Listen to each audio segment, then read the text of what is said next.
So when I'm looking for traits in a product manager, it's very wide-ranging. I'm really looking for somebody who is a jack of all trades in many cases. Domain expertise is often highly valued, but I think overvalued in really great product managers. Great product managers can learn a market faster than they can learn the other skills in product management. That's my opinion. Some people disagree with that. So what I'm looking for are people who do have that fluency in both tech and English. They can talk to people of all different kinds. They can relate very quickly. I'm looking for people who have a natural talent towards synthesis. They can hear a whole lot of stories from people and try to identify that nugget, that core thread that runs through all of the things that they just heard. I'm looking for people who are extremely effective communicators, and that's both written and in person, because the vast majority, because the product manager is not in a command and control position, the vast majority of the product manager's job really boils down to listen and communicate. Listen and communicate. And so are they an effective communicator?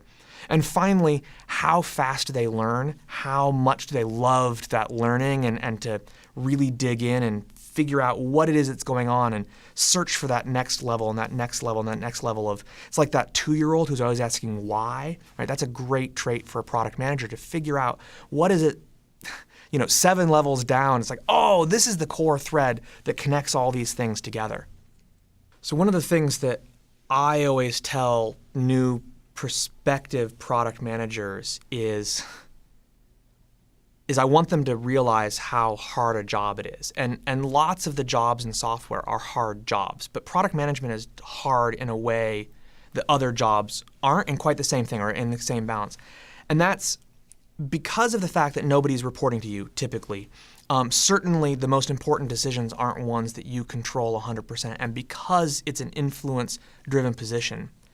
And then because you have the customers, the business, and your team, and you're trying to balance all three of those. Imagine they're a propeller, and if any one of those blades were way bigger than any of the other blades, the propeller wouldn't spin well.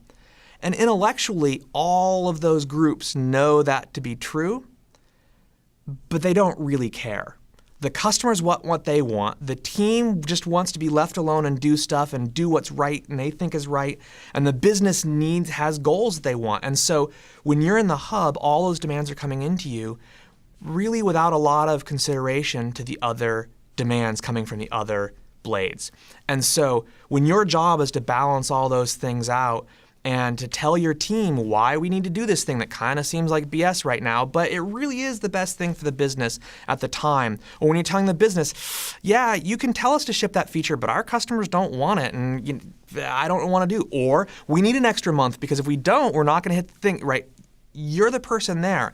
So it could be an incredibly stressful job. It can be, I don't know anybody who's done product management in a high-tech company who works 40-hour weeks. Now, lots of people don't, but I think that it's just one of those things where you are in the mix, and that makes it hard. And you're balancing people who aren't talking to each other, and that makes it hard.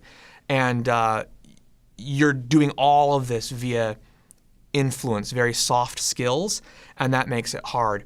And so I wouldn't be anywhere else. I think it's an exciting place to be. I think it's a super interesting place to be. But it's not for everybody, and not just because of the difficulty, but because of like a lot of people don't want to worry about the BS, which is making the numbers on the spreadsheet line up. And a lot of people don't want to worry about the BS of, oh, well, that story is too big, so what's the best way we can slice it down and make it to small little things that the team can do? And not everybody wants to worry about the BS of going out and talking to the customers all the time.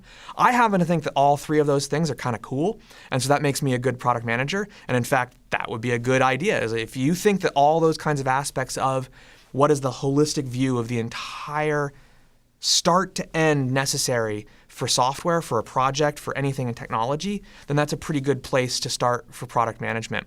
If you're really thinking, I really just want to concentrate on this bit, then maybe not for you.